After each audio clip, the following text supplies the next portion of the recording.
Les agriculteurs se rapprochent de Paris et du marché de gros de Rungis malgré les tentatives de l'exécutif pour dissiper le malaise paysan et convaincre les manifestants de cesser leur mobilisation. Gabriel Attal a assuré qu'il devait y avoir une exception agricole française. Le Premier ministre a promis que le gouvernement serait au rendez-vous sans aucune ambiguïté pour répondre à la crise, des propos tenus dans son discours de politique générale devant l'Assemblée nationale. Les Français découvrent un monde en tout cas, un monde qui est quand même le leur et qui n'est jamais dans les médias, ou si peu. Et quand ils y vont, c'est sur un mode un petit peu niais, il faut le dire quand même, pour trouver l'amour dans le pré par exemple. On s'aperçoit ici que les distances dans un pays ne sont pas liées à sa superficie, mais au degré de proximité, à l'intensité des relations que les gens entretiennent. Aussi, le monde agricole nous est-il devenu assez largement étranger. On projette sur lui des fantasmes écologiques ou passéistes. C'est oublier que la France a bâti sa puissance sur l'agriculture, qui a une grande antériorité, un savoir-faire et donc aussi toute une histoire. Et c'est pour cela que Jérôme Fehrenbach est avec nous ce matin, inspecteur des finances, historien aussi, alors historien de l'aristocratie allemande. Il a publié plusieurs ouvrages, en particulier sur Jenny Marx, mais aussi Monseigneur von Galen. Et aujourd'hui, donc, il va nous parler des fermiers, qui est une œuvre de référence qu'il a conduite, une enquête, les fermiers, la classe sociale oubliée, aux éditions Passé Composé. Bonjour Jérôme Fehrenbach. Bonjour Louis Defresne. Merci d'avoir accepté notre invitation. Alors comment déjà percevez-vous la manière dont cette crise se profile? Est-ce qu'à votre avis, on va vers un conflit dur? Est-ce que les agriculteurs sont résolus? Est-ce que l'État est armé pour répondre à leurs revendications? Et si oui, lesquelles? Alors, c'est une question évidemment très politique, alors que mon ouvrage porte sur une période qui s'arrête à 1830, mais enfin, bien sûr, je vais tenter d'y répondre. Ce qui est, enfin, on peut distinguer deux plans ou deux niveaux de réponse. La première, le premier plan est d'ordre technique et d'ordre financier. Le deuxième est probablement plus profond, plus large, plus étendu et fait peut-être plus écho à l'ouvrage dont j'ai été l'auteur cette année. C'est finalement celui de la place en général de l'agriculture et le mode l'expression d'une reconnaissance ou pas par la société qui nous environne auprès de cette catégorie de la population et de la force de production de la nation. C'est une autre question qui ne sera pas résolue, bien sûr, à coup ni de subventions, ni de déréglementation. Qu'est-ce que demandent les agriculteurs, en fait, qui vous émeut, vous touche directement, au regard peut-être aussi de la longue histoire? Quel est leur problème numéro un? Alors, le problème, c'est je pense que ce que je veux dire là est assez banal. C'est au fond, notamment sous l'impulsion de la politique agricole commune, puis dernièrement du pacte vert, de ces différentes manifestations avatar, voire surtransposition dans certains cas.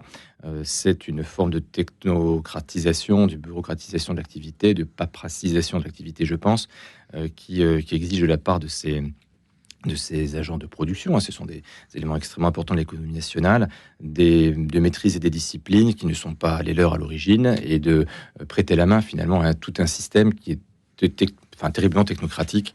Donc ça, c'est un élément. Je pense que les événements, les manifestations auxquelles nous assistons sont la marque d'un rejet, d'une exaspération. Ça, je pense qu'il est désormais assez courant de le reconnaître. Et grosso modo, sur le thème, laissez-nous exercer notre métier véritable dans toute sa richesse, toute son épaisseur, au lieu de nous inviter à divaguer sur des secteurs, dans des disciplines qui sont quand même très très connexes à notre profession. Au-delà de ça, il y a aussi probablement une difficulté plus grande qui est celle d'une forme de malheureusement d'effacement progressif des mentalités, une perte de reconnaissance de la nation envers cette catégorie de la population et une diminution très forte de l'intensité du lien entre les citadins et les ruraux et l'intérieur des ruraux, parce que tout rural n'est évidemment pas agriculteur, avec la partie qui se consacre à la production agricole. Quels sont les mythes, Jérôme Fehrenbach? Parce que j'ai dit, on projette sur les agriculteurs, nous autres citadins, et peut-être que vous ne le faites pas, je présume que non, que l'on projette sur les agriculteurs. C'est-à-dire, on veut que ça corresponde à une image, on les imagine comme ça, on les imagine comment d'ailleurs? Alors, l'image, finalement, c'est peut-être un peu une image idyllique, héritée de très loin de la période révolutionnaire, finalement, et notamment de la période jacobine, qui est celle d'une France de petits propriétaires, de petits agriculteurs, disposant de petites parcelles et vivant heureux sur un système de polyculture correctement organisé et harmonieux. La réalité de cette époque reculée, que peut être le début de la Révolution, est évidemment tout autre, puisqu'on a déjà à l'époque des systèmes productifs très, très importants, des équilibres très importants entre des grandes exploitations très productives et des toutes petites exploitations. Et ni l'un ni l'autre de ces environnements, la grande exploitation, la petite exploitation, n'est un monde de rêve non plus, ce sont des mondes très durs. Alors, ce sont des mondes très durs qui obéissent à des logiques différentes. Est-ce que ce sont des mondes antagonistes? Parce qu'on parle du monde agricole comme ça, mais on a coutume de dire qu'entre le céréalier de la Brie et puis le producteur auvergnat, il n'y a pas grand-chose qui les relie, en fait, si ce n'est qu'ils travaillent la terre tous les deux. Ou même entre les éleveurs et des céréaliers, ce sont des métiers complètement différents. Alors, ces métiers sont deux. Alors, la réponse est dans votre question. Ces mondes sont effectivement très, très différents. Et la différence est accentuée par le fait des spécialisations des exploitations qui n'existent pas autrefois. Si on se projette sur un temps long, même les très grandes exploitations céréalières de la Beauce ou du nord de la France au XVIIIe siècle, par exemple, sont des exploitations qui sont certes à dominante céréalière, évidemment, mais avec une part très significative de culture autarcique pour la production pour la consommation de la ferme et du village d'une part, et d'autre part des productions d'élevage toujours relativement importantes, hein, sur une ferme d'autrefois. Pour vous donner une petite idée, une ferme d'une centaine d'hectares, vous avez quand même essentiellement dédié au froment, on va dire. Vous avez toujours au moins une vingtaine de vaches, sans compter évidemment les chevaux, mais une vingtaine de vaches qui assurent la production laitière, et puis 200, 300, 600 volatiles de la basse-cour, et sans compter évidemment quelques centaines de moutons. Donc ce sont des productions qui par nature sont toujours des polyproductions, ce qui s'est totalement effacé. Et aujourd'hui, ce qui est très frappant dans les grandes exploitations actuelles, c'est une impression, en dehors évidemment des périodes de points de l'activité rurale, une impression de calme et de silence en fait, hein, qui environne la ferme, alors qu'autrefois la ferme est un lieu de vie, grouillant de vie, ne serait-ce qu'à cause de la multitude de la population animale, hein, qui dépasse très, très facilement 1000 têtes en fait, hein, entre les petits animaux et les grands animaux. Ce sont des lieux très, très bruyants, avec un nombre d'employés qui est conséquent et un nombre d'animaux extrêmement important. Et cette impression-là est un peu, évidemment, c'est complètement disparu. Désormais, on a l'impression d'une unité de production fond très silencieuse. Quand a eu lieu cette révolution, en fait, la fin de la polyculture? Alors, celle-ci, si vous voulez, il faut sans doute la situer finalement assez récemment, très probablement à partir des années 50, quand 1950, lorsque l'agriculture est entrée dans des logiques d'hyper-spécialisation, d'hyper-mécanisation. Tout simplement. Ouais. C'est l'arrivée du tracteur massivement. Oui, et puis le développement également de circuits de production, de circuits de diffusion, de production, qui étaient auparavant relativement autarciques, et le recours dans le milieu rural au même mode de distribution et de consommation finalement que pour beaucoup de citadins. Aujourd'hui, Jérôme Fernbach, les producteurs, celui qui est en amont de la chaîne, et le plus en amont de la chaîne, c'est lui. Il n'intègre pas les phases de transformation. C'est peut-être ça qui lui nuit, qui nuit à son revenu, dans la mesure où il est tributaire en fait de la transformation de son produit. Pourquoi les agriculteurs, la question peut paraître vraiment très, très naïve, hein, pourquoi les agriculteurs n'intègrent-ils pas davantage dans leur économie la capacité de transformer leurs produits pour les vendre eux-mêmes, par exemple? Ça, franchement, la réponse est très. Est-ce que ça avait été fait dans le passé? Ouais. Alors, est-ce que ça a été fait dans le passé? Oui, mais de manière naturelle. Mais la société est vraiment, l'économie est totalement différente. Donc, il est certain que les communautés, les collectivités villageoises autrefois sont vraiment organisées pour vivre en autarcie. Oui. Alors, on parle aujourd'hui avec beaucoup de facilité, probablement un peu d'abus du mot de souveraineté, qu'elle soit alimentaire, numérique, industrielle, que sais-je. Autrefois, cette souveraineté s'exprimait très différemment par un réflexe autarcique, c'est-à-dire qu'une communauté est capable de vivre quasiment repliée sur elle-même, ne serait-ce que pour des raisons de sécurité, hein, qui remontent au fond des âges.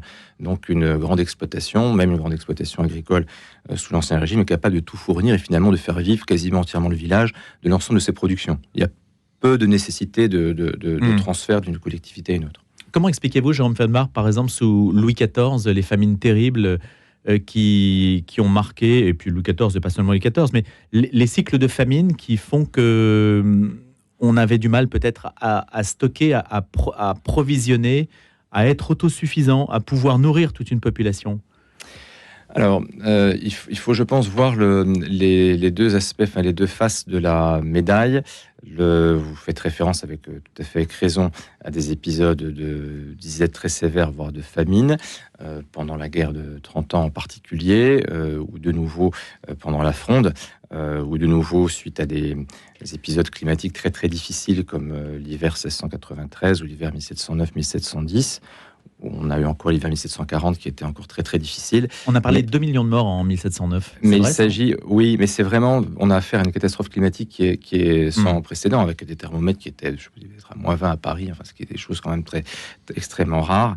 Et donc le système productif de cette époque-là n'est pas fait pour résister à des catastrophes de grande ampleur. Donc, en effet, des catastrophes climatiques peuvent l'anéantir, d'une part, et d'autre part, les événements historiques, les événements de guerre civile ou les événements de guerre ont eu évidemment un impact très, très important. Et typiquement, les guerres de la Fronde ont été tout à fait désastreuses et ravageuses, notamment dans la France du Nord.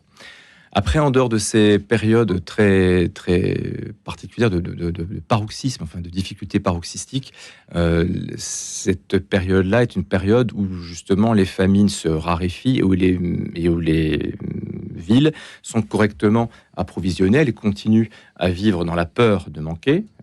Et finalement, c'est plus la peur de manquer les mois populaires que ça provoque qui peut engendrer des commotions, des mouvements de révolte.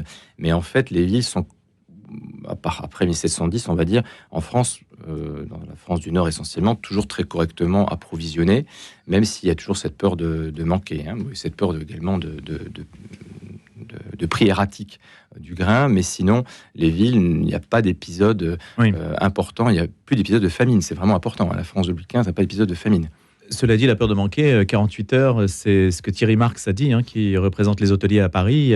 Et il a dit, Paris à 48 heures, si jamais Rungis est bloqué. Les circuits sont quand même très, très tendus, les circuits d'approvisionnement. Donc une capitale comme Paris peut être extrêmement vulnérable. Certes, mais en tout cas à l'époque, les circuits, c'est ça justement qui était assez formidable pour des époques reculées telles que celles que j'ai pu examiner, c'est que les circuits de distribution sont assez courts mais bien organisés, donc il y a peu d'intermédiaires, mais tout ceci était très bien organisé et finalement relativement huilé, et les grandes exploitations parviennent parfaitement à mettre sur le marché de manière régulière et sans ce qu'on pourrait qualifier quasiment de légende noire de la spéculation ou de l'accaparement ou de l'agiotage sur les prix du grain, parviennent à mettre de manière très très régulière sur les marchés des quantités extrêmement impressionnantes qui permettent justement aux villes d'échapper à ces difficultés. Et Jérôme Fenbach, quelles sont les leçons du passé que nous pourrions méditer aujourd'hui par rapport au modèle qui a pu exister ou des modèles qui ont pu exister?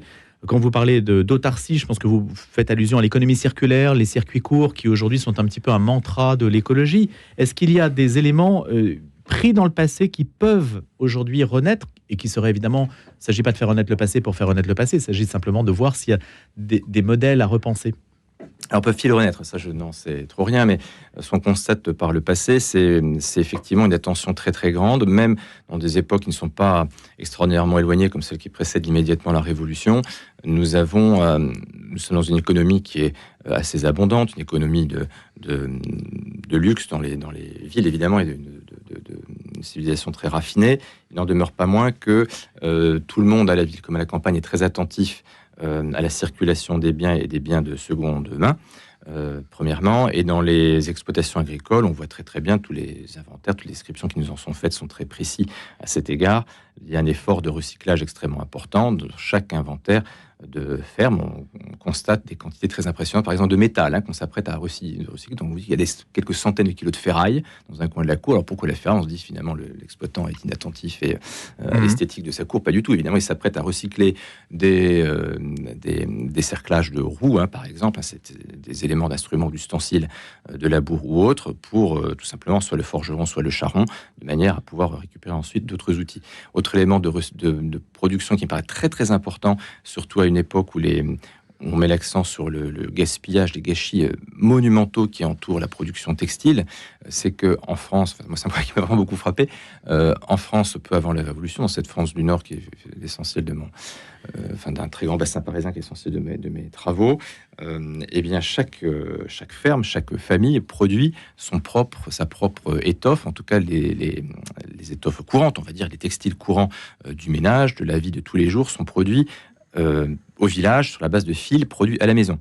Donc, quel que soit le niveau social du cultivateur, que ce soit le grand exploitant, le grand fermier, ou au contraire le tout petit cultivateur, voire le journalier dépendant de la grande exploitation, tout le monde, toutes les dames ou femmes de ces familles-là tissent du chanvre ou du lin. Mais donc, il y a des quantités très impressionnantes de fils que l'on transmet ensuite aux tisserands et qui reviennent ensuite à la maison sous forme de ce qu'on appelait la toile domestique, la toile de ménage. Et dans les armoires des bonnes fermes, on trouve des centaines de mètres de toile qu'on s'apprête à découper en drap, en tablier, en chemise pour pouvoir approvisionner à la fois la famille et les domestiques de la famille.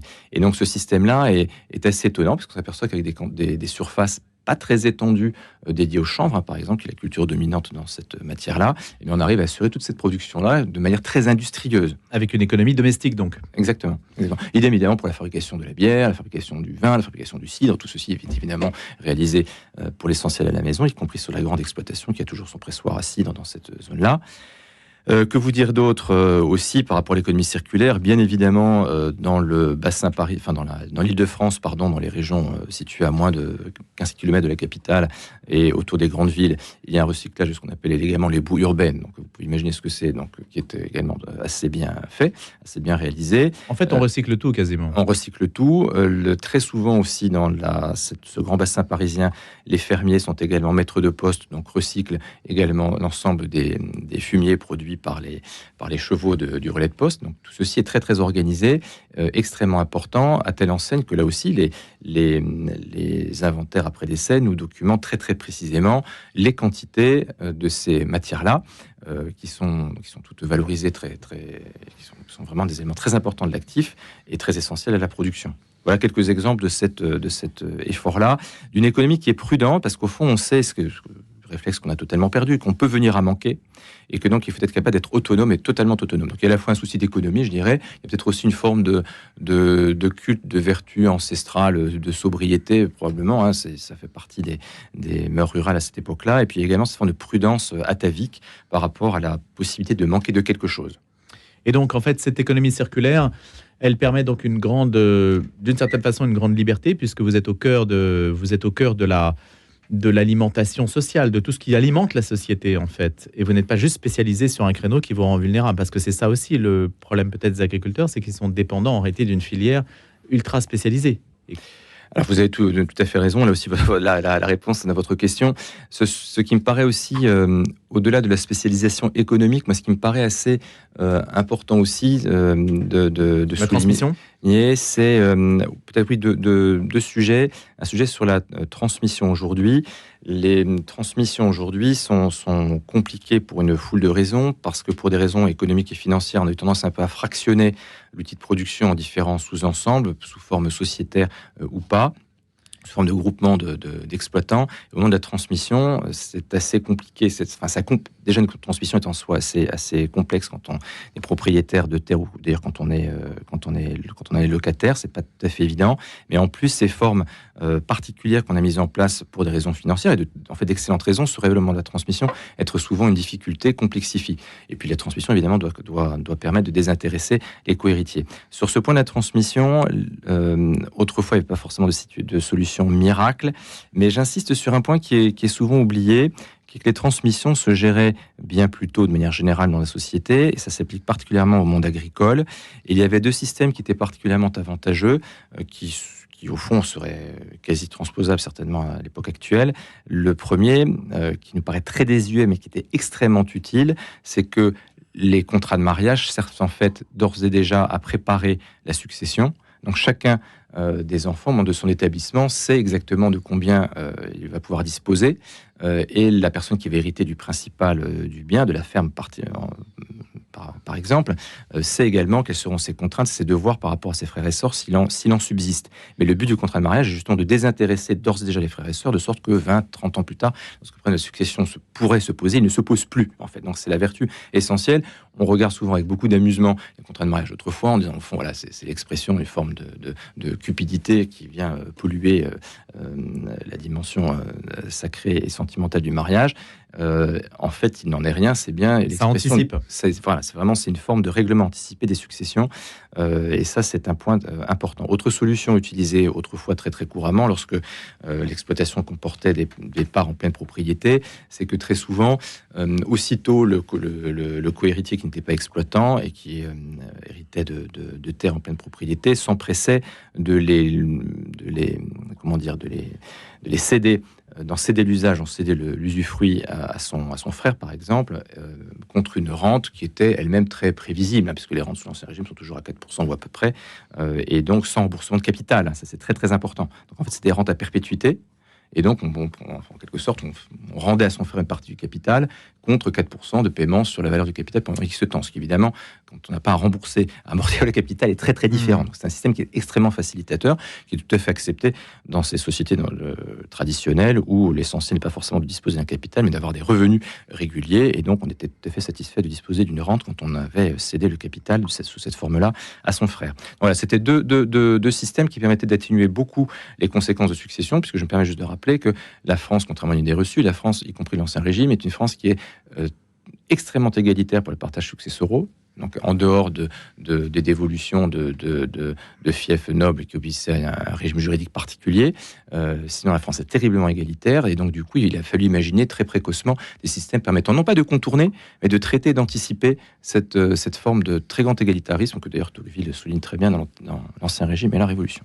Et Jérôme Fenbach, vous dites les fermiers classe oubliée, mais on a le sentiment qu'ils ont été un socle quand même très stable, en particulier de régimes politiques qui ont construit aussi leur pérennité sur la stabilité du monde agricole, non ?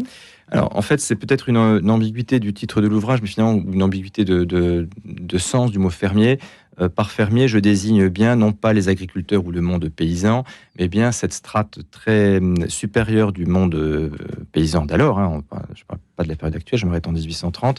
Donc la crête, on va dire, du monde rural, qui sont des exploitants, donc des vrais exploitants, des vrais agriculteurs, qui ont tous des fermes de plus de 100 ou 150 hectares, et qui sont vraiment ceux qui tractent, sans jeu de mots, l'ensemble du monde rural autour d'eux. Et le caractère de classe sociale, si vous voulez, ou l'oubli dans lequel elle a pu tomber, on le repère, on l'identifie essentiellement en miroir par l'intensité des liens de ce groupe social avec le monde citadin. Ce qui me frappe énormément et cette observation vaut au moins jusque vers 1850, c'est l'intensité extrêmement forte des liens entre cette crête du monde rural, du monde des exploitants, et le monde des petites villes, voire des grandes villes. Il n'y a aucune coupure, en dépit des différences de mode de vie. Il n'y a pas de coupure entre le monde rural et le monde citadin. J'aime à dire que même à Paris, dans les faubourgs de Paris, l'agriculture se voit en fait, même en plein milieu du règne de Louis XV. Vous avez dans Paris, dans les faubourgs, le faubourg Saint-Marcel, le faubourg Saint-Victor par exemple, vous avez des personnes qui sont vignerons à Ivry, à Gentilly, etc. Vous avez ce qu'on appelle les nourrisseurs de bestiaux qui rentrent dans Paris avec leurs bestiaux qui sont abrités dans la cour de leur immeuble en fait, ou dans les caves de l'immeuble, et qui vous emmènent paître. Et tout ce visage de la ruralité est pas évidemment omniprésent dans Paris, mais il est beaucoup plus présent évidemment que de nos jours, de sorte qu'il est donné à tout citadin de voir une vache plusieurs fois par jour, et pas seulement une fois dans sa vie, ce qui n'est pas évident de nos jours. Par ailleurs, au-delà de cette remarque sur la capitale, les liens avec les petites villes sont très importants parce que cette catégorie sociale est très insérée dans tous les circuits de pouvoir de la contrée dans laquelle elle est établie. Et donc elle a des relais. Elle a des relais, et le fermier a toujours un frère, un oncle, un parent, un cousin, un beau-frère, qui soit juge, notaire, avocat, régent du collège de proximité, que sais-je, conseiller à l'élection, c'est très, très utile pour répartir l'impôt et contester l'impôt éventuellement.